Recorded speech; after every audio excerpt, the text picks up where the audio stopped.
할렐루야. 우리 중창단 감사합니다.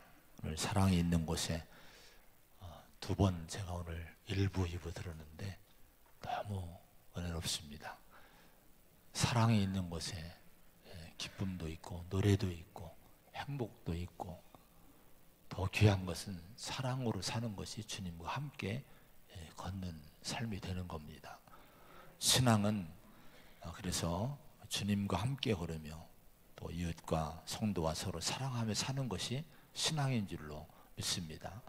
서로 고백하는 시간 같습니다. 사랑합니다. 축복합니다. 우리 힘을 냅시다. 두아디라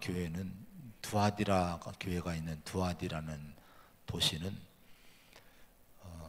다른 소아시아 도시들과는 다른 점이 있는데, 다른 도시들은 종교적인 면, 우상 숭배, 황제 숭배가 아주 극심하게 이제 강요가 됐고 또 발전을 했던 중심이 됐던 도시들입니다. 그것 때문에 핍박을 받고 죽임을 당하고 순교하고 이런 일이 다른 도시에서들은 일어나게 됐는데, 두아디라는 상업도시였다고 합니다. 무역이 발달하고 종교적인 중심지로 발전한 적은 없다고 합니다. 자, 이 두아디라의 교회가 세워지게 됐는데, 언제 이 교회가 세워졌을까? 학자들은 여러 가지로 추정을 합니다. 정확한 기록은 남아있지 않은데, 바울이 에베소나 빌립보에서 사역할 때 복음을 전했을 수가 있다고 보기도 하고, 사도행전 16장 14절에 루디아라는 빌립보에 처음 교회를 세운 여인이 나옵니다. 이 루디아는 빌립보 16장의 기록에 보면은 이 사람이 바로 이 두아디라 도시의 사람임을 기록을 해놨습니다. 그래서 두아디라 시에 있는 자색 옷감 장사로서 하나님을 섬기는 루디아라 하는 여자가 이렇게 얘기를 합니다. 그러니까 두아디라는 상업이 발달한 도시, 특별히 직물, 염색 이런 것들이 발달한 도시인데, 여기서 자랐던 이 루디아는 그런 사업가였어요. 그런 사업을 하려고 빌립보에 갔다가 바울을 만나고 예수 영접하고 빌립보에 교회를 세우는 사람이 되는데, 그래서 학자들은 이 여인이, 아니면 이 여인의 가족들이 고향인 두아디라에 와서 교회를 또 복음을 전하고 교회를 세웠을 것으로 추정을 하기도 합니다. 자, 어쨌든 이렇게 교회가 세워졌는데, 그러면 주님은 두아디라 교회를 어떻게 보고 계셨을까? 교회는 사람들이 어떻게 보느냐도 의식을 해야 되겠지만은 주님이 어떻게 보시는가를 더 의식을 해야 됩니다. 이게 중요합니다. 그래서 우리는 항상 주님이 우리를 어떻게 보실까에 대해서 말씀으로 교회를 진단해 보고 또 내 신앙을 진단해 봐야 됩니다. 오늘 두아디라 교회에게 주님이 말씀하시는데, 이 말씀을 또한 오늘 우리에게 주신 말씀, 우리 소망교회에 주신 말씀, 저와 여러분에게 주신 말씀으로 또 들을 줄 알아야 됩니다. 그냥 우리가 아시아 7교회 말씀을 지금 듣고 있는데 주일마다 지식적으로 에베소 교회가 그런 교회였구나, 서문학 교회가 그런 교회구나, 버가목 교회가, 두아디라 교회가 그런 교회구나, 지식적으로 아는 걸 만족을 해서는 안 돼요. 이런 말씀 들으면서 우리 교회가 어떻게 주님 보시기에 좋은 교회를 세워져야 갈까를 여기서 모색을 해야 됩니다. 여기서 발견을 해야 됩니다. 우리가 교회를 세우는 반석 같은 신앙인이 되어야 되는데, 그럼 교회를 세우는 반석 같은 신앙인이 되려면 어떤 믿음을 우리가 가져야 되는가를 여기서 들어야 된다 하는 거예요. 오늘 말씀도 너무 귀한 말씀들이 주시는데 이 말씀을 통해 저와 여러분 모두가 반석 같은 신앙의 그 진리를 듣고 결단할 수 있는 그런 귀한 한 시간 되기를 축복을 드립니다. 자, 먼저는 모든 교회에게 먼저 주님 자신을 보여줬다고 했죠. 예수님이 어떤 분이신가를 먼저 말씀하고 나서 그 교회에 칭찬도 하고 책망도 하고 약속도 하셨다고 말씀을 했습니다. 자, 오늘도 두아디라 교회에게 주님은 자신의 모습을 계시를 하세요. 보여주십니다. 18절의 말씀을 한번 같이 봉독을 합니다. 두아디라 교회의 사자에게 편지하라. 그 눈이 불꽃 같고 그 발이 빛난 주석과 같은 하나님의 아들이 이르시되. 예수님은 하나님의 아들이시죠. 유일하신 하나님의 아들이십니다. 누구도 역사에 하나님의 아들로 등장하는 분은 없어요. 자, 이분이 부활하심으로, 죽음에서 부활하심으로 말미암아 이제 하나님의 아들로 증명이 되신 거예요. 자, 이분이 그럼 어떤 분이시냐? 눈이 불꽃 같으시대요. 그리고 그 발은 빛난 주석 같은 모습을 갖고 계신 분이라고 이렇게 성경은 기록을 합니다. 주님의 육신의 모습을 우리가 볼 수 없어요. 그죠? 2000년 전의 주님을 우리가 어떻게 봅니까? 근데 오늘 성경에는 주님의 모습들을 쭉 간간히 이렇게 말씀하셔요. 특히 지금 부활하시고 승천하시고 지금 재림을 준비하고 계신 역사의 주인이신 주님에 대해서 성경은 간간히 이런저런 모습으로 묘사를 하고 표현해 주시고 있는데, 오늘 이 주시는 말씀은 한번 상상을 해보시기 바랍니다. 눈이 불꽃 같은, 그리고 그 발은 빛난 주석 같은 그런 모습으로 서 계십니다. 눈이 불꽃 같다고 하는 것은요, 주님의 어떤 성품을 말씀하시는 거 아니 전지하신 분임을 묘사한 거예요.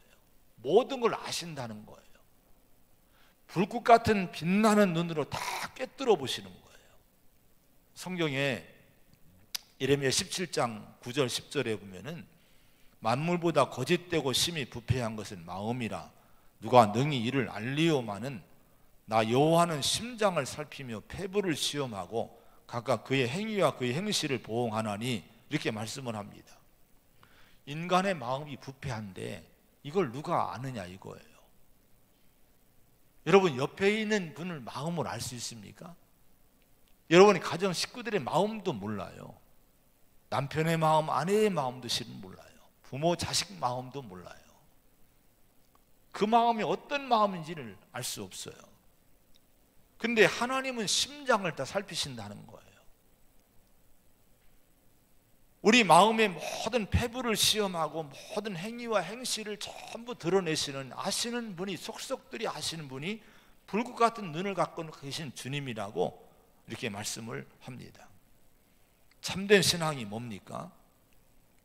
그분이 불꽃 같으시고 불꽃 같은 눈으로 사람의 심정과 폐부를 다 보시고 심판하시는 하나님과 그 아들 예수 그리스도를 경외하고 그분 앞에서 의식적으로 살아가는 것, 이것이 참된 신앙인의 모습이라고 하는 겁니다. 이것을, 이 신앙을 배우지 못하고 살면요, 이런 삶에 대한 이런 신앙의 의식이 없으면 반드시 그 사람은 신앙생활을 해도 하나님을 의식하지 않기 때문에, 하나님이 나를, 내 마음까지도 다 들여다보시는 분이라는 사실을 믿지 않고 알지 못하기 때문에 실은 신앙생활해도 그 사람의 인생은, 삶은 여전히 똑같습니다. 마음이 품는 것도 그렇고 말하는 것도 그렇고 행동하는 것도 그렇고 교회만 일단 떠나면 세상 사람이나 그 사람이나 똑같아지는 거예요. 왜 그러냐? 하나님을 의식하지 않기 때문에 그런 거예요. 여러분, 주님은요 어딜 가도 불꽃 같은 눈으로 나를 지금 보시고 있음을 잊지 말아야 됩니다. 그래서 우리는 코람데오의 삶이라는 것은 하나님 앞에서의 인생을 사는 거예요. 신실한 성도들은 항상 이런 인생을 살았어요. 나는 어디서나 하나님 앞에서 살고 있다. 하나님이 나를 지금 이렇게 불꽃 같은 눈으로 보고 계시다. 심지어 내 마음까지도 보신다는 거예요. 홀로 있을 때 우리 마음에 품고 있는 그 생각이 뭔지, 그걸 주님은 그것까지 다 끄집어내시고 지금 판단하고 계심을 잊지 마시기 바랍니다. 그 발이 빛난 주석과 같다고 말씀합니다. 근데 이 말씀을 더 부연해서 설명하신 말씀이 1장 15절에 보면요, 그의 발은 풀무불에 단련한 빛난 주석 같다, 이렇게 말씀을 했어요. 그냥 빛난 주석이 아니라 풀무불에 단련된 빛난 주석 같다, 이렇게 말씀을 했습니다. 여러분, 용광로에서 달궈진 쇠들 얼마나 단단합니까? 얼마나 쩌랑쩌랑하고 여러분 빛납니까? 우리 주님의 발이 그런 발이란 거예요. 누구도 깰 수 없는 아주 강한, 이 심판하실 수 있는 능력 있는 이 발을, 힘을 갖고 계신 분이 우리 주님이라고 하는 거예요. 우리 주님은 역사를 심판하실 분이고 정복하실 분입니다. 인간의 역사는 여러분 무너지는 그런 역사지만은 하나님은 무너지지 않아요. 결국에 이 역사를 심판하실 분은 우리 빛난 주석 같은 발을 갖고 계신 분이 결국은 불꽃 같은 눈으로 다 판단하신 다음 역사를 심판할 때가 오실 겁니다. 우리가 이 사실을 잊지 말고 교회는 누구를 바라봐야 되느냐, 누구를 의식해야 되느냐, 진정한 심판자이시고 우리를 다 드러내시고 보시는, 판단하시는 주님을 의식해야 되고, 성도는 누구를 의식해야 됩니까? 이 주님을 의식하고 살아야 된다는 거예요. 여러분, 이런 성도가 되시고 이런 교회가 되기를 축원을 드립니다. 자, 이분이 두아디라 교회를 보시는 거예요. 모든 교회들을 지금 다 살피고 계신 거예요. 자, 두아디라 교회를 보시면서 이제 뭐를 보셨습니까? 좋은 점을 다 보십니다. 칭찬할 면들을 보셔요. 19절에 보니까 이렇게 말씀을 합니다. 같이 한번 봉독합니다. 시작. 내가 내 사업과 사랑과 믿음과 섬김과 인내를 아노니 내 나중 행위가 처음 것보다 많도다. 자, 사업과, 이 사업은 여러분이 하는 그런 육신적인 사업이 아닙니다. 영적인 일들을 얘기해요. 두아디라 교회는요, 이 사업들, 영적 일들을 많이 했다는 거예요. 믿음의 이름으로, 주님의 이름으로 많은 일을 했다는 거예요. 교회가 잠잠하면 안 됩니다. 성도도 잠잠한 것이 좋은 것이 아니에요. 주님의 일을 많이 해야 돼요. 여러분이 하는 주님의 일이 뭡니까? 내가 그냥 교회만 다니는 걸로 그칩니까? 아니면 주님의 일을 하는 것이 있습니까? 뭔가 예수 이름으로 주의 일을 해야 되는데요, 이것들이 뭐라고 말씀을 하십니까? 이 19절 뒤에 보면 네 나중 행위가 처음 것보다 많다고 말씀해요. 점점 더 주님의 일을 더 많이 하는, 성장하는 그런 성도들, 교회들이었다는 거예요. 여기에 사업과 사랑과 믿음과 섬김과 인내를 한다. 이 교회는 한마디로 하면 분위기가 좋은 교회였어요. 서로 섬기고 서로 사랑하고 서로 인내하고 이런 교회였다는 거예요. 평화로운 교회, 인간관계가 좋은 교회, 뭔가 좀 정말 뜨거운 교회, 이런 좋은 교회의 모습을 이 교회가 갖고 있었던 걸 보게 됩니다. 교회는 일단 여러분 이런 분위기가 좋아야 돼요. 서로 사랑하는 여러분 교회가 되어야 되고요, 서로 섬겨주는 교회가 되어야 될 줄로 믿습니다. 요한복음 15장 12절에 보면 너희도 서로 사랑하라. 내가 너희를 사랑하는 것 같이 너희도 서로 사랑하라. 또 갈라디아서 5장에 오직 사랑으로 서로 종노릇하라. 종노릇이 뭡니까? 섬기는 거예요. 사랑의 속성은 종노릇 해주는 거예요. 에베소 4장 2절에 보면은 겸손과 온유로 하고 오래 참음으로 사랑 가운데서 서로 용납하고. 자, 용납이란 것을 공동 번역에 보면요, 사랑으로 서로 너그럽게 대하십시오. 서로 너그럽게 대한다는 거, 너그러움이 뭡니까? 까칠하지 않은 거예요. 좀 참아주는 거예요. 덮어주는 거예요. 여러분, 다른 사람이 뭔가 실수하고 했을 때도 내가 좀 용납 받아주고 너그럽게 대해주고 이해해주고, 이것이 너그러움이에요. 이게 용납입니다. 사랑의 특징은 뭐냐? 아가페 사랑의 특징은 용납입니다. 너그러움이에요. 이런 우리 교회가 되면, 이런 공동체가 되면, 두아디라 교회가 그런 교회인데 참 분위기 좋은 은혜로운 그런 공동체를 이룰 줄로 믿습니다. 가정이 그래야 되고, 직장이 그래야 되고, 우리 성도들이 삶이 그래야 됩니다. 따스한 교회, 정말 따뜻한 교회가 두아디라 교회였을 것이라고 짐작을 해봅니다. 우화가 있는데요, 숲속에 살던 장기가 까투리를 만났대요. 둘이 너무 첫눈에 반해서 인의 사랑이 깊이 빠졌어요. 그래서 둘이 결혼하자 해서 숲속의 어른인 올빼미를 찾아가서 이제 주례를 부탁했대요. 우리 결혼하고자 하는데 주례를 좀 서주세요, 이렇게 부탁했답니다. 근데 이 올빼미 어르신이 장기하고 까투리를 이렇게 바라보더니 물어보더래요. 혹시 너희들 둘이 다 싸워본 적이 있는가? 이렇게 묻더랍니다. 그러니까 이 얘기를 듣고 장기와 까투리가 어처구니가 없다는 표정으로 그 올빼미 어른을 쳐다보면서 퉁명스럽게 이렇게 얘기했대요. 아니, 싸우다니요, 다투다니요, 우리 사랑하고 있다니까요. 그래서 결혼하려고 이렇게 주례를 부탁하고 있다니까요. 이렇게 얘기를 했습니다. 그러니까 올빼미 어른이 고개를 절레절레 흔들면서 이렇게 얘기를 해주더래요. 진정으로 한바탕 싸운 다툰 일이 있은 다음에 둘이서 다시 오게, 그때 가서 자기 자네들의 결혼 주례를 설 것인지 말 것인지 결정하겠네, 이렇게 얘기를 하고 주례를 거절하더라는 거예요. 둘이 어이가 없다는 표정으로 이렇게 항의를 했습니다. 아니, 싸우고 다투면 헤어지는 거지, 우리가 결혼을 왜 합니까? 그리고는 숲속으로 휙 날아가 버렸다는 거예요. 자, 이 장기와 까투리가 화를 내고 날아간 다음에 이걸 지켜보던 비둘기 한 마리가, 비둘기가 있었는데 이 올빼미 어른에게 물었대요.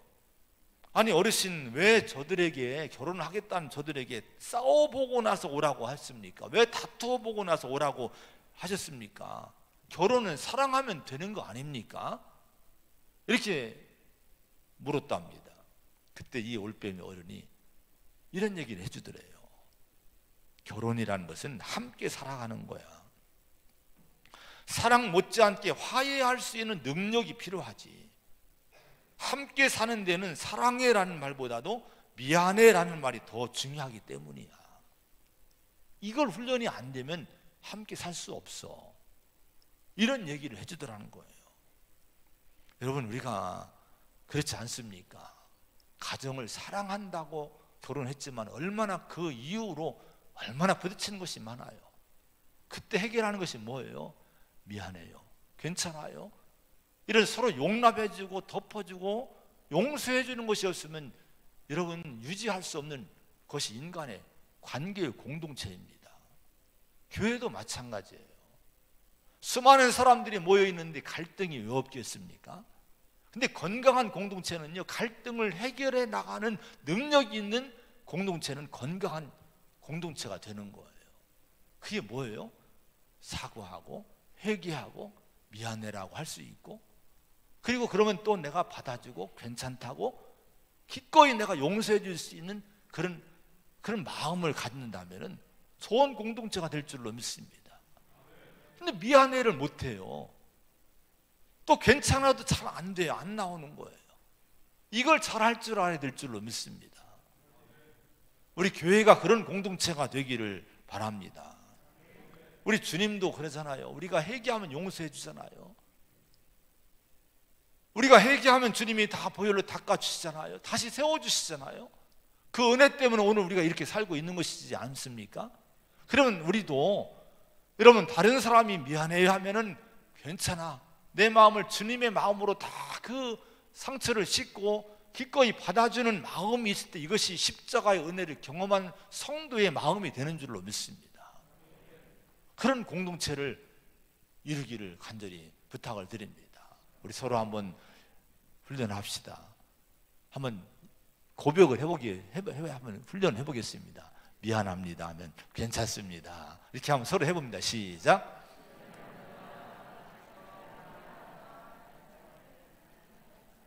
그래도 안 하는 분이 계시네. 자, 여러분, 이렇게 이 교회는 은혜로운 교회였습니다. 또 일을 많이 하는 교회였다고 하는 거예요.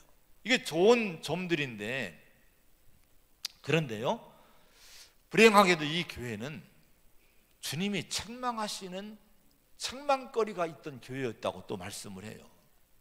분위기는 좋았고 일도 많이 했고 열심히 일을 했는데, 인간관계 좋았는데, 중요한 것이 여러분 오류를 범했어요. 어떤 오류를 범했는지 한번 보겠습니다. 20절 21절입니다. 시작. 그러나 내게 책망할 일이 있노라. 자칭 선자라 하는 여자 이세벨을 내가 용납함이니 그가 내 종들을 가르쳐 꿰어 행음하게 하고 우상의 제물을 먹게 하는도다. 또 내가 그에게 회개할 기회를 주었을 때 자기의 음행을 회개하고자 아니하는도다.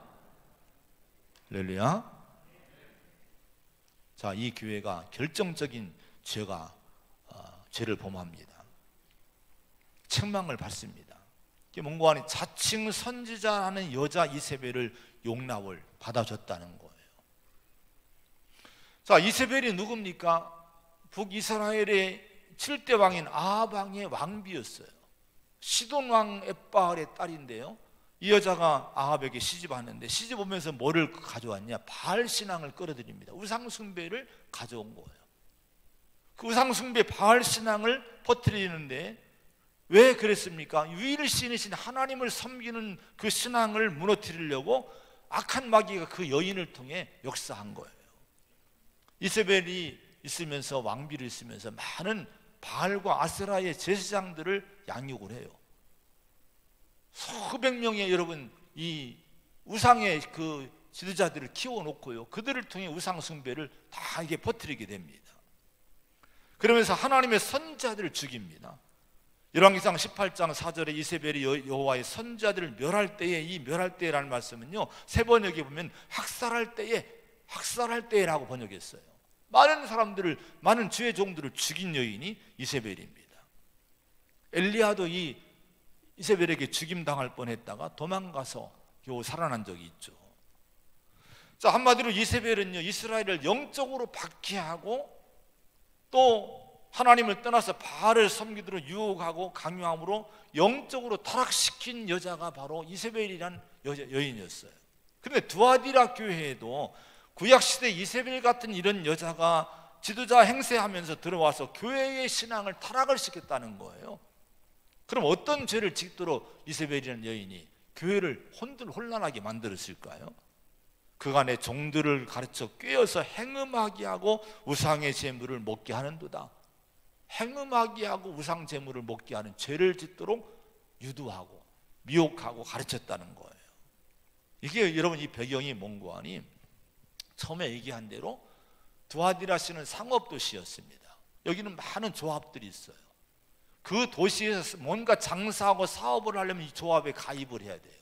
그렇지 않으면 경제활동을 할 수 있는 길이 닫히는 거예요.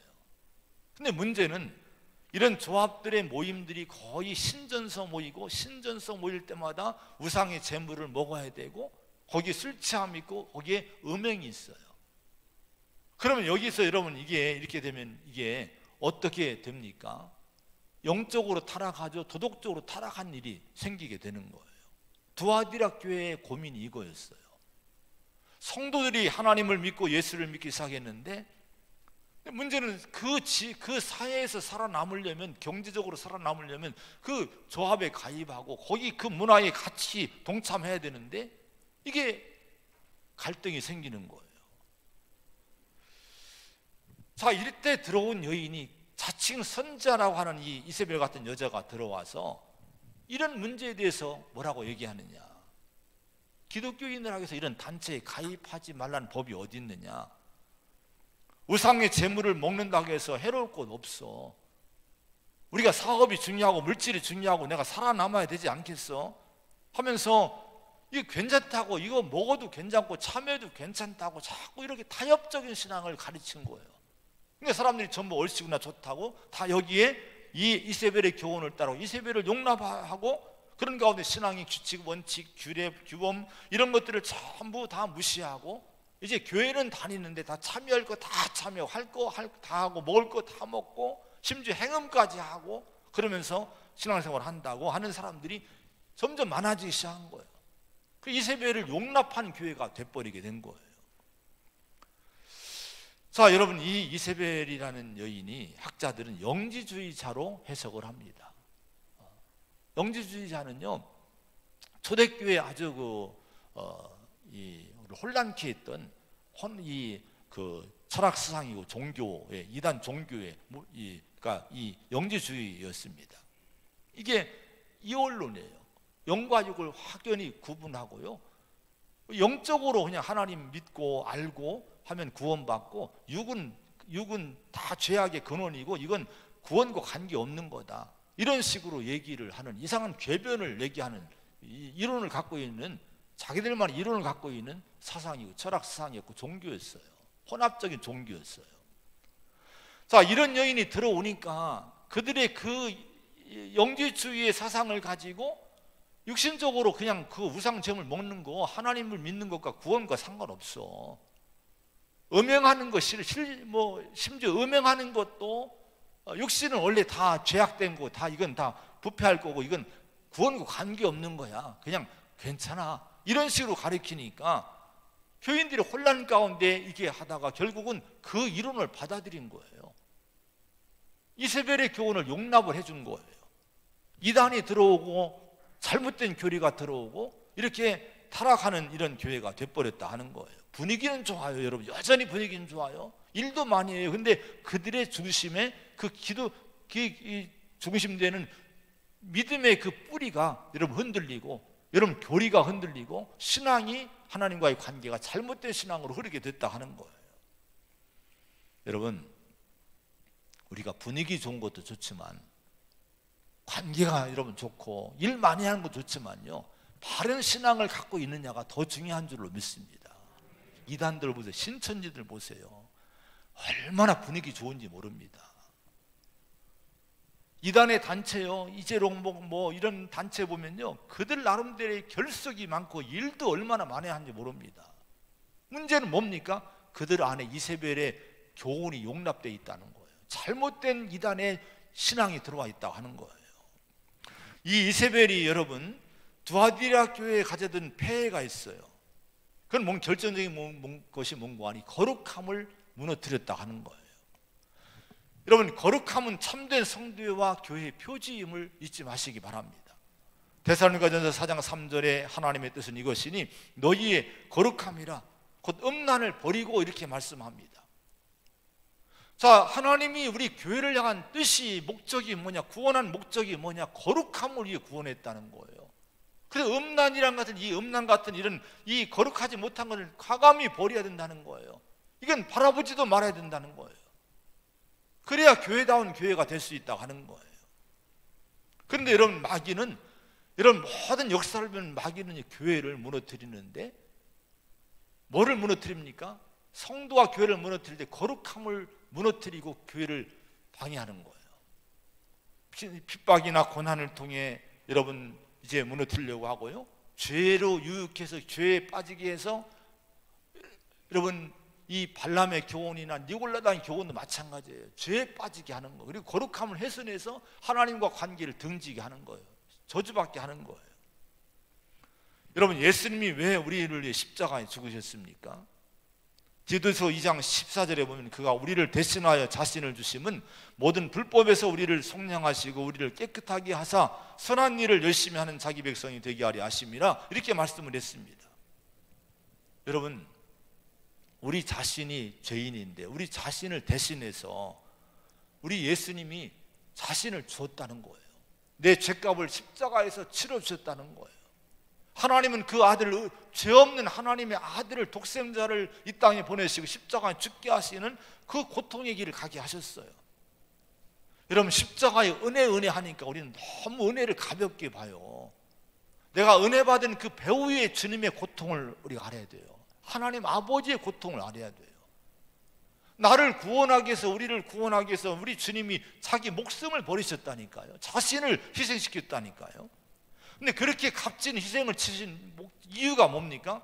모든 불법에서 우리를 속량하시고 우리를 깨끗하게 하사, 이렇게 말씀합니다.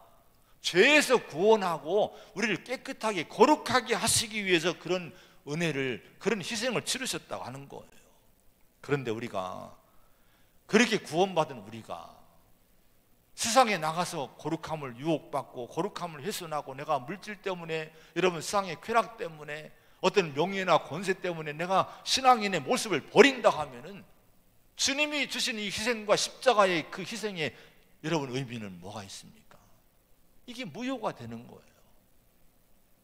하나님의 그 사랑과 그 십자가의 고통이, 그 희생이 여러분 아무 의미 없는, 가치 없는 일이 되는 거예요.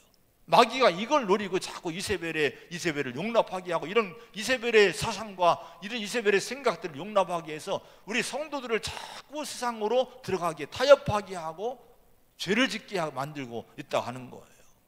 우리가 이런 부분을 잘 분별하고 신앙생활을 해야 될 줄로 믿습니다. 자, 여기 21절에 보면요, 회개할 기회를 주었대요. 근데 자기 음행을 회개하고자 하지 아니하는다, 회개를 거절하는 교회. 그러니까 많은 사람, 성도, 깨어난 지도자들을 통해서 이 회개를 촉구했겠죠. 이러면 안 된다, 이런 신앙하면 안 돼, 우리 교회가 이렇게 하면 안 된다, 당신들이 이렇게 하면 안 된다고 그렇게 얘기했음에 불구하고 회개를 거절한 거예요. 받아들이지 않은 거예요. 여러분, 여기서 이들이 왜 회개를 하지 않았을까? 이유는 분명합니다. 이세벨을 통해서 갖게 된 부도덕한 쾌락적인 삶을 생활해 보니까 너무 이게 좋았던 거예요. 먹을 거 다 먹고, 음행할 거 음행 다 하고, 이게 너무 육신적으로 너무 좋았던 거예요. 또 무엇보다도 두아디라 사회에서 살아남기 위해서 돈 벌고 명예 얻고 권세 얻기 위해서 타협을 해야 되지 않겠습니까? 그 조합에 들어가고 그들과 어울려야 되지 않겠습니까? 그 사이 인정을 받아야 되지 않겠습니까? 여러분, 그러니 여러분 물질이 걸리고요, 권력이 걸리고 명예가 걸리고 나니까요, 여러분 여기서 돌이킨, 이걸 버린다고 하는 것은요 정말 인간이 어려운 거예요. 왜 그런지 아십니까? 인간의 마음속에 있는 이 죄성은요, 이런 육신적인 욕망에 너무 강합니다.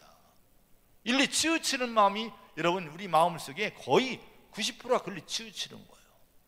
그래서 회개하기가 힘든 거예요. 그런데 분명히 성경은 말씀합니다. 회개하라는 거예요. 하나님 모실 때 거룩하지 않은 길을 가고 있다면, 그런 가치관과 생각 가지고 있다면 반드시 회개하라는 거예요. 여러분, 우리가 회개할 걸 회개해야 될 줄로 믿습니다. 회개를 거부하면요 뭐라고 하십니까? 22절 23절의 말씀 보겠습니다. 시작. 볼지어다 내가 그를 침상에 던질 터이요, 또 그와 더불어 간음하는 자들도 만일 그의 행위를 회개하지 아니하면 큰 환난 가운데 던지고, 또 내가 사망으로 그의 자녀를 죽이리니 모든 교회가 나는 사람의 뜻과 마음을 살피는 자인 줄 알지라. 내가 너희 각 사람의 행위대로 갚아 주리라. 이렇게 무섭게 말씀하셨어요. 정말 이 말씀은 묵상을 해보면 참 무서운 말씀이에요. 이게 우리를 그냥 위협하기 위한 말씀일까요? 우리를 살리기 위한 말씀이에요. 이렇게 거룩함이 중요하다는 거예요. 하나님의 교회가 바르게 되지 않으면, 그 요즘 에스겔서를 통해 새벽에 오지만 왜 예루살렘 그 존귀한 도성을 멸망시킵니까? 그들이 죄를 없애기 위해서 그렇게 한다는 거예요. 오늘 여기 침상에 던진다는 것은요, 다른 성경에 보면 메시지 성경은 병들게 하겠다 이렇게 얘기를 합니다. 약해지고 병들게 하겠다. 여러분, 그러나 병들었다고 할 때 우리 병든 사람들을 오해하면 안 됩니다. 이 말씀 듣고 몸이 아픈 분들 너무 이게 낙심하면 안 됩니다. 아, 이게 내가 하나님이나 내가 그래서 그런 거, 그렇게 생각하지 않아도 돼요. 물론 그럴 수도 있지만은 자연적으로 환경이 약하기 때문에 병이 들 수 있고요, 인간의 몸이 약하기 때문에 병이 들 수 있는 거예요. 그런 분들은 우리가 위로해드리고 기도해드려야 돼요. 근데 여기서 오늘 말씀에서는 그렇게 얘기를 합니다. 자, 이렇게 회개하지 않고 이렇게 이단에 빠지고 죄악에 빠지는데도 불구하고 회개하지 않으면 반드시 그 사람을 침상에 던져버리겠다는 거예요. 그리고 환난 가운데 던지겠다는 거예요. 그리고 사망으로 그의 자녀, 심지어 자녀를 죽이겠다고 이렇게 심한 말씀까지 하십니다. 자, 여러분, 이런 경고의 말씀을 주셨는데 초대교회는 실제로 이런 일들이 많이 일어났어요. 아나니와 삽비라는요, 성령을 속이다가 그 자리에서 사망을 당하고, 고린도 교회는 성찬식을 더럽히고 성찬의 정신을 더럽히고 했을 때에 어떤 일이 있었습니까? 고린도서 11장에 보면요, 이 성찬을 더럽힌 것이 뭔고 하니 주의 몸을 분별하지 못했다고 말씀하는데, 성찬식은요, 하나님의 주님의 몸에 동참하는 거예요. 사랑에 동참하는 거예요. 그런데 이 교회가 분쟁하고 싸우고 시기하고 파당이 갈리고 하니까 이게 또 서로 그 성찬을 먹는 걸 가지고 서로 욕심 부리고 막 이렇게 차별하고 하니까요, 거기 보면 이렇게 얘기합니다. 약한 자와 병든 자가 많고 잠자는 자도 적지 않으니, 바울이 이렇게 얘기합니다. 아마 고린도 교회 그랬던가 봐요. 병든 사람이 많아지고요, 또 약해진 사람 많아지고, 또 잠자는 자, 이 죽는 자들이 자꾸 속출했다는 거예요. 물론 지금은 그렇게 하지 않으시겠지만요, 여러분, 그럴 수 있다고 하는 거예요. 오늘 말씀을 통해서 뭐라고 말씀하십니까? 모든 교회가 여러분 이렇게 23절에 말씀하십니다. 이 말씀을 통해서 경고를 받으라는 거예요. 회개할 걸 빨리 회개를 해야 된다는 거예요. 여러분, 오늘 우리에게 회개할 것이 뭐가 있을까요? 우리 교회가 돌이킬 것이 뭐가 있을까요? 개인적으로 우리 가정이나 우리 개인의 삶에서 여러분 이 말씀을 듣고 성령이 우리 마음을 책망하시는 거 뭐가 있을까요? 그러면 지체하지 말아야 됩니다. 육신적인 욕심 때문에 내가 아니야, 나 이거 버리면 나 생활 못해, 이 지역사회 생활 못해, 이 사회에서 내가 살아남지 못해, 이런 마음 가지고 버리지 않는다면 무서운 책망이 있을 거라는 거예요. 회개를 하시기 바랍니다. 자, 여러분, 여기 보면 그렇게 말씀을 하셔요. 이제 두아디라 교회의 24절 25절에 보면은 이 교훈을 남아있어 교훈받지 않고 소위 사탄의 깊은 걸 알지 못하는 너희에게 이런 말씀이 나옵니다. 그러니까 이런 사람도 있다는 거예요. 남은 사람이 있다는 거예요. 영향받지 않는 사람이 있다는 거예요. 오늘 바라기는, 오늘 이 자리에 나오신 여러분들은 이런 이세벨의 교훈과 이런 악한 잘못된 이론과 이런 신앙 가운데 교훈받지 않은, 영향받지 않는 견고한 믿음의 성도가 되시기를 축원드립니다. 나머지 부분은 이기는 자가 되려, 이기는 자. 여기서 우리가 신앙을 잘 지키는 자가 되는데요, 그런 성도가 되면 만국을 다스리는 권세를 주시고, 또 28절에 내가 그에게 새벽별을 주리라 이렇게 말씀하십니다. 새벽별은 우리 예수님을 가리켜 광명한 새벽별이라고 주님이 자신이 계시록에서 22장에 말씀했어요. 여러분, 새벽은 새로운 걸 얘기합니다. 새벽별은요, 새로운 나라, 새로운 새 땅을 주시는 우리 왕으로서 예수님을 얘기하는 거예요. 그 주님이 우리에게 권세를 주셔서 정말 믿음을 잘 지키고 거룩함을 지키는 교회와 성도는 새로운 나라, 새 땅에서 영원히 살 수 있는 축복을 허락하신다는 거예요. 그 주인공이 되셔야 되지 않겠습니까? 그런 나라의 주인공이 될 수 있는 저와 여러분 되기를 승리함으로, 이김으로 말미암아 이세벨의 교훈을 우리 용납하지 않고 분별하고 믿음을 잘 지킴으로 말미암아 그런 새 나라의 주인공이 될 수 있는 저와 여러분 되기를 간절히 축원을 드립니다. 기도하겠습니다. 하나님 아버지, 진심으로 우리가 주의 은혜 안에 사는 것이 얼마나 복된 일인지 감사하며 살기를 원하십니다. 그래서 우리가 주님 안에서 훌륭한 교회를 세우고 은혜로운 교회를 세워나가는 우리 소망교회가 되어야 될 줄로 믿습니다. 서로 사랑하고 섬기고 믿음으로 일을 많이 하게 하여 주옵소서. 그러나 아무리 분위기 좋아도, 일을 아무리 많이 해도 영적으로 오류가 있으면 안 된다고 말씀합니다. 거룩함이 훼손되면 안 된다고 말씀합니다. 아버지, 오늘의 시대, 오늘의 문화는 사단의 문화라 자꾸 우리의 마음을 유혹합니다. 이세벨의 교훈을 가지고 유혹합니다. 우리를 괜찮다고 세상으로 끌어냅니다. 그까지 죄질을 진다고, 그까지 일을 한다고, 그까지 거 먹는다고 내가 무슨 죄를 짓는 것인가, 우리 마음을 자꾸 이 신앙을 우리 혼돈하게 만드는 세상입니다. 여기에 유혹받지 않게 하시고 절대적인 하나님의 말씀 붙들고 거룩함을 지키게 하시고 정말 우리 감리교단의 훌륭한 믿음의 정신을 이어받아서 이단에 우리가 속지 않고 바른 믿음을 잘 지키는 교회가 되게 하여 주시옵소서. 그래서 새벽별을 받고 새나라의 주인공 되는 그런 교회 온 성도가 되기를 원합니다.